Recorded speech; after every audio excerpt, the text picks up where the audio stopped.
లోపల రాజు అడుగుతాడు పైన ప్రాకారం మీద కావాలి వారికి ఏంటంటే అంటే రోజు తిరుగుతున్నారు సరే వెళ్ళిపోతాను, రోజు తిరుగుతున్నారు సరే వెళ్ళిపోతాను, రోజు తిరుగుతున్నారు వెళ్ళిపోతాను. ఆ రోజు నీకేంటి అర్థం కావట్లేదు, ఏం జరుగుతుంది? యుద్ధ వ్యూహం సాతానికి. నేను చెప్తాను. వారు పొద్దున్నల్లా తిరిగి సాయంత్రానికి పాలెంలోకి వచ్చాట, ఉండిపోయి మరలా ఉదయాన్ని వెళ్తున్నారట. అరే ఒక రౌండ్ తిరగడానికి ఉదయం వచ్చి సాయంత్రం మళ్ళీ వచ్చి మళ్ళీ వెళ్తే 7వ రోజు వారి ఆత్మీయ స్థితిని అర్థం చేస్తారు. 7వ రోజు 40 × 7 7 4 28 అంటే 280 కిలోమీటర్లు కదా.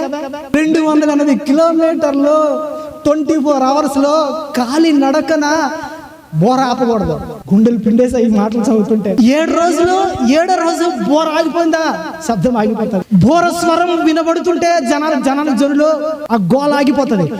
శబ్దం ఆగిపోయిందంటే జనాలు గోల ఆగిపోతుంది. దేవుని స్వరాన్ని, దేవుని యాజకులు బోర అనగా దేవుని వర్తమానం, దేవుని